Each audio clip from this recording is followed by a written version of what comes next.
The clock struck midnight as Milan tripped out of her custom Cinderella Manolos, leaving one somewhere behind her. The hem of her plum-colored gown had snagged beneath the 5-inch heel and practically tossed her to the floor, forcing her to grab the hand of a passer-by to halt her fall. She'd just returned from the powder room and prayed that not many people had noticed her mishap, especially since this was Kendu's big night. He was celebrating his retirement from football and his new career as an ESPN sports commentator. This was the moment for which Kendu had been waiting. For weeks they'd chatted endlessly about it and made love in the midst of dreaming up this night's possibilities. Milan was just as excited as Kendu, if not more, and here she stood in the back of the dimly lit ballroom, off balance and doing her all to calm the butterflies in her stomach as her eyes scanned the floor in search of her missing shoe. "Milan," a whisper slipped into her ear. "I'd give you my hand, but I think I may need it." Caught off guard and realizing she'd been holding the hands of a stranger, who oddly enough knew her name, Milan quickly hobbled a little to the right, spotting her shoe. She slipped it on, then stared at Mr. Unknown. She thought he looked familiar, but she couldn't place him. He smiled. "You don't even know who I am, do you? Damn shame." He laughed slightly.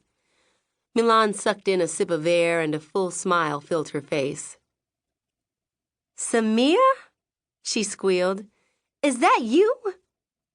He confirmed her suspicion with a one-sided grin. Milan hugged him.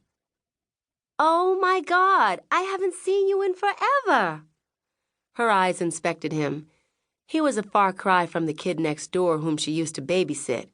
He was now a man, a beautiful and exquisite black man, with skin the color of smooth, rich coffee with a splash of cream, warm chestnut eyes, and a well-put-together body that only a blind woman could miss. "Damn! I can't believe this," Milan smiled. "I haven't seen you—" He interjected. "Since I was 8 and asked you to be my girl." "I was your 18-year-old babysitter." She playfully curled her lips and put her hands on her hips. "So what's the problem now?" He stepped directly into her personal space.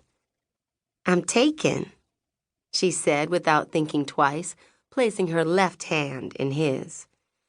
His eyes dropped to her 10-carat Tiffany solitaire. "By whom?" She pointed toward Kendu, who'd just stepped on stage after being introduced by his former NFL coach. "Kendu? Really?"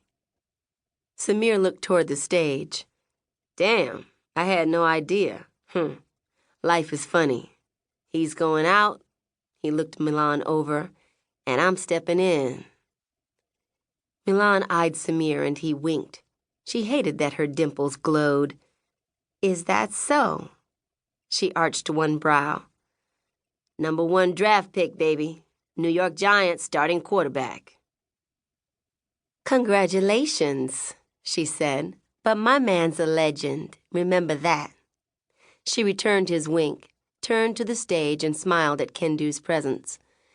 He was beautiful beyond words, the prettiest deep chocolate skin with Senegalese eyes. His lips were full and were framed by a sexy box beard with a few sprinkles of premature gray. He stood 6'3" with a chiseled body, a thick neck with his daughter's name tattooed in script on the right side of it. Broad shoulders, large hands, matching feet, and a swagger that let anyone and everyone know that he handled his business and handled it well.